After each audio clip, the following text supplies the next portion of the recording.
뭐 이런 질문이 왔는데요. 이거는 기사를 한번 봅시다.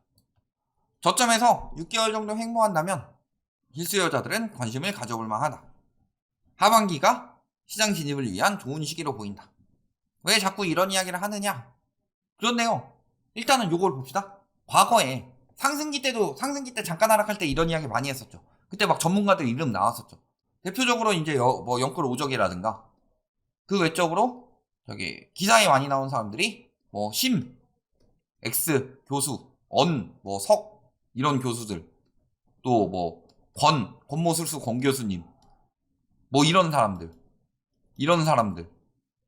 뭐 이런 사람들 하도 많이 봐가지고 이런 사람들 많이 사라고 했죠. 근데 이제는 뭐라 그래요? 한 전문가라고 이름도 안 내고 있죠.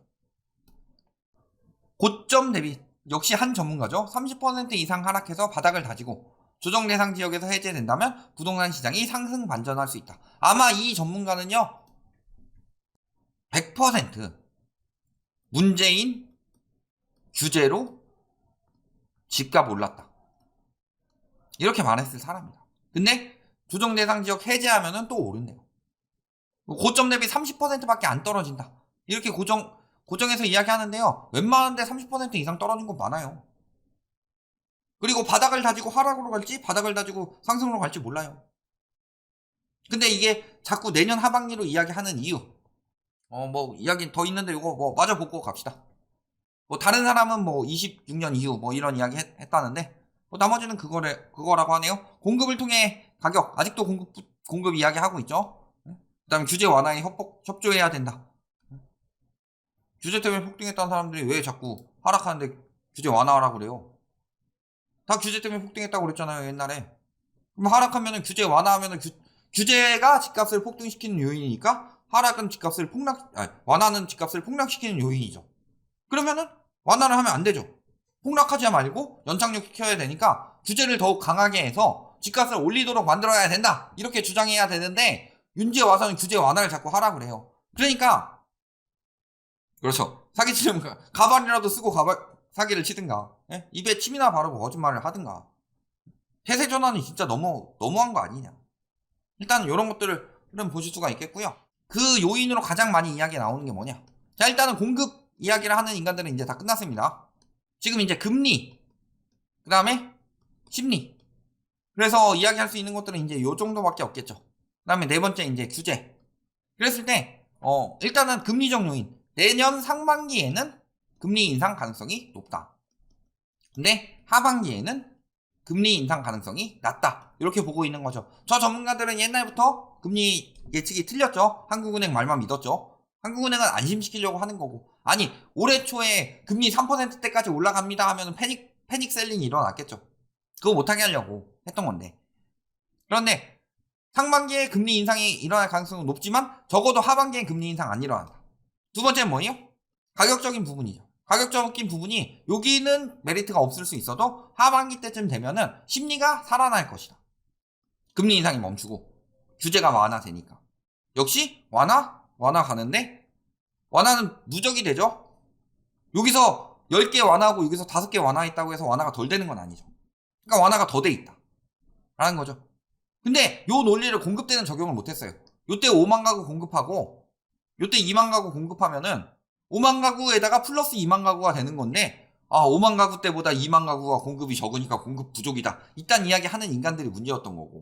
그랬을 때 보시면은 첫 번째 하반기에 금리가 인상이 안 된다고 칩시다. 뭐 미국도 상반기에 멈춘다고 치고 그런데 적어도 금리 인하 가능성은 없다. 요거는 단언컨대 말씀드리는데요. 뭐 인하를 할 수도 있겠죠. 나라 망하려면 뭔 짓을 못해요. 그런데 일단 미국에서는 올해 인하가 없어요. 우리나라가 먼저 인하를 한다? 내년에는 한미 금리 차는 더 벌어질 가능성이 굉장히 높은데? 그리고요 환율도 지금 일시적 안정일지 장기적 안정일지 장담할 수 없어요. 일단은 금리 차가 많이 벌어졌기 때문에. 또 한 가지 내년에 물가 어마어마하게 올라갑니다. 뭐 올해 올라간 것 때문에 기저효과가 있을 수는 있어도요 내년도 물가가 많이 올라간다고 장담하는 이유 두 가지. 첫 번째는 뭐예요? 근원 물가가 떨어지지 않고 계속 오르고 있다. 두 번째는 뭐예요? 내년에 올해 비싸다고 억눌러 놨던 것들 풀죠. 유류세, 그 다음에 전기요금 이런 것들 쭉쭉 올라가요. 자, 그랬을 때 이런 것들 보시면은 금리를 인하할 가능성은 없다. 그러면은 잘 생각해 보세요. 22년 12월이죠 지금. 방송 나갈 때는 1월로 올라갈 것 같기도 한데 요거 보시면 어때요? 요때보다 여기가 금리가 더 높고 요때는 적어도 크거나 같다죠. 그러니까 부담은 더 커져요. 그러면 심리가 살아나기 위해서는요, 가격이 충분히 떨어져야 돼요. 가격이 충분히 떨어져야 되는데 지금 그 한국은행 12월 금융안정보고서를 보면은 주담대 차주 평균 DSR이 60%래요. 그렇다는 것은요, 이때 보통 이제 주담대 차주들 많이 작년에 막 엄청 영끌해서 샀던 사람들 보시면 어때요? 금리 2%대에. 근데 지금은 내년쯤 되면 5% 넘어가겠죠. 최종 금리는 막 10% 넘어갈 수도 있지만 평균 금리는 5%, 6% 나오겠죠. 그러면요, DSR 잠깐 보더라도요, 요거보다 더 받아야 돼요. DSR을 한 7, 80%는 받아야지 집을 살 수가 있다. 지금 가격이라면. 그래서 떨어져서요, 살 거다 그러면 한 60% 되면 사겠느냐? 사겠어요? 상식적으로 물가가 이렇게 올라갔는데. 그러니까 요거보다 더 떨어져야 돼요. 그러면은 30% 떨어진 걸로는 어림도 없다. 자, 대표적인 예시로 아까 헬리오시티 보셨죠? 23억대에서 지금 16억대 거래까지 나왔죠. 그러면 한 7억 정도 떨어진 거예요. 7억 정도 떨어졌으면 몇 퍼센트 떨어진 거예요? 30.4% 떨어졌어요. 그냥 23억이랑 16억으로 계산한 거예요. 실질적으로는 더 많이 떨어졌죠. 그런데 떨어졌는데 지금 분위기 어때요? 해당 부동산 가보세요. 14억대, 15억대 매물이 있을 거다. 그러니까 30% 떨어진다고 산다는 게 아니에요. 살 거면 지금 이미 샀겠죠. 9억 지금 대출 풀렸는데. 9억 대출 풀렸는데 지금 저가 아파트들도 거래 안 되고 있죠. 지금 막 저 정도 떨어진다고 금방 살아날 심리가 아니다. 그리고요, 심리는요, 한 번 꺾이면요 쉽게 돌아오지 않는다. 이게 첫 번째고, 두 번째는 뭐예요? 실수요들은 집값이 4, 50% 떨어지지 않는 이상은요 여력이 없다. 왜냐면은 원금 플러스 대출이 나와야 되는데, 대출은 뭐 일단 DSR에 걸리는 것도 있고요, 플러스는 지금 금리, 고금리에 걸리는 것들 있죠. 그래서 지금 요거 모으기는 점점 더 힘들어지고 있죠. 힘들어지는 이유는요, 지금 실질소득이 떨어지고 있으니까.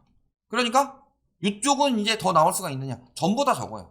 그러니까 가격이 이렇게까지 떨어지지 않으면은 매수가 안 되는 거예요. 그런데 무슨 30%만 떨어지면 매수를 해요. 그때 30% 떨어졌을 때 매수가 가능했던 이유는요, 금리가 낮고 대출을 많이 해줬기 때문이에요. 신용대출로 받을 수도 있고 업계약을 통해서 대출 금액을 늘릴 수도 있고요. 또 뭐 사업자 대출 뭐 이런 것들 통해 가지고 몰래 암암리에 받고 이런 것도 엄청 많았어요. 거기다가 그때는 전세가를 끌어올릴 수가 있었죠. 갭투기 하기도 좋고. 근데 지금은 전세가율 떨어졌으니까 갭투기 하기 좋다, 이거 다 개소리고요. 전세가가 떨어지면 갭투기 할 때가 아니에요. 망하는 지름길이지. 여력이 안 되고 들어올 이유가 없어요. 투기 수요는 전세가가 상승 추세로 바뀌어야 들어와요. 근데 전세가가 당분간 하락 추세로 갈 수밖에 없는 이유, 대출을 너무 많이 풀어서 이게 지금 문제가 커진 게요. MB정부랑 박근혜 정부 때 전세자금 대출을 풀었죠. 이것 때문에 금리가 올라가면 올라갈수록 전세 가격이 떨어지는데, 금리 올라간 만큼 전세 가격이 다 반영을 못했어요. 예시, 자, 2020년보다 아직 전세 가격은 높죠. 그런데 2020년엔 어떤 상황이었어요? 금리가 높을 때 1.25에서 낮을 때는 0.5까지 떨어졌었죠. 지금 금리 어때요? 3.25죠. 근데 3.25대가 1.25대보다 전세 가격이 더 높아요. 이게 무슨 소리예요? 전세가 지금 빠진 게 금리 반영이 다 안 됐다는 소리예요. 금리 상승이 멈춘다, 3.5나 3.75에서 멈춘다 치더라도요, 전세가는 계속 떨어질 수 있다는 소리예요. 부담이 커지니까. 거기다가 아까 지금 말씀드린 채권들 이야기 있죠. 채권 금리가 올라갈 수밖에 없는 상황이다 지금. 왜요? 내년에 PF 터지는 것만 해도 20조인데 채권 만기 다가오는 건 얼만큼이고, 거기다가 지금 정부에서 예대금리 눌러놓고 있죠. 예대금리 눌러놓고 있는데요, 금리 인상이 멈추면 예대금리를 억지로 누른다, 요거 굉장히 반발을 살 수밖에 없어요. 그만큼 저희 은행권들은 더 힘들어지고, 은행채 발행 막았다가 슬금슬금 다시 풀어주는 거 아시죠? 예대금리 역시도 마찬가지로 슬금슬금 다시 풀어줄 거예요. 금리 인상 멈추면. 급격히 올라가는 걸 막기 위해서지. 그러면은 이런 것들을 고려해 보셨을 때 하반기 때 금리는요 자금 조달 비용 때문에 더 올라갈 수밖에 없죠. 거기다가 지금 유동성 커버리지 비율도 바젤3 적용하는 것도요 내년 1월부터 또 시행되는 것들이 있고 이런 것들을 밀어놓은 거고 연장해 놓은 거지 시행을 안 하는 게 아니에요. 금리를 올리는 중이기 때문에 밀어놓은 거죠. 그리고 말씀하신 대로 지금 은행 BIS 비율 떨어진다는 거 그만큼 더 확보해야 된다는 소리죠. 거기다가 지금 뭐 말씀하신 대로 저금리 때 변동금리로 받은 사람들 지금 하나하나 갱신되어 가고 있죠. 지금 2020년에 받은 사람들 이제 거의 다 갱신되고 있고요. 21년까지도 아직 저금리였는데 계속 갱신되고 있죠. 내년 상반기까지 갱신되는 사람들 엄청나게 많겠죠. 그래서요 내년에 오른다는 거 이게 내년에 오를 수 있는 시나리오는 크게 두 가지 정도를 생각해 볼 수가 있는데요. 첫 번째는 DSR 폐지하고 금리 갑자기 급격히 낮추는 거. 아니면요 두 번째는 뭐예요? 집값이 연착륙 많은 정책을 썼는데 지금보다 더 빨리 떨어지면서 굉장히 빠르게 처박혀서 안정적인 가격까지 오는 거. 한 현재 가격 그 고점 대비로 한 40% 50%까지 가격이 떨어지는 경우. 요 두 가지가 있다면요. 그런 상황이 아니라면 속도는 늦어질 수밖에 없다. 왜냐면은 이제부터는 이제 적은 거래로 올라갔던 것보다 이제는 그 가격에 물린 사람들이 많기 때문에 앞으로는 코로나 이후로는 하락폭이 천천히 떨어질 수밖에 없어요. 급격히 떨어지는 거에서. 이런 것들을 보시면요. 속도가 늦어지고 길어질 가능성이 높지 지금 내년 하반기에 당장 오를 가능성은 높지 않다.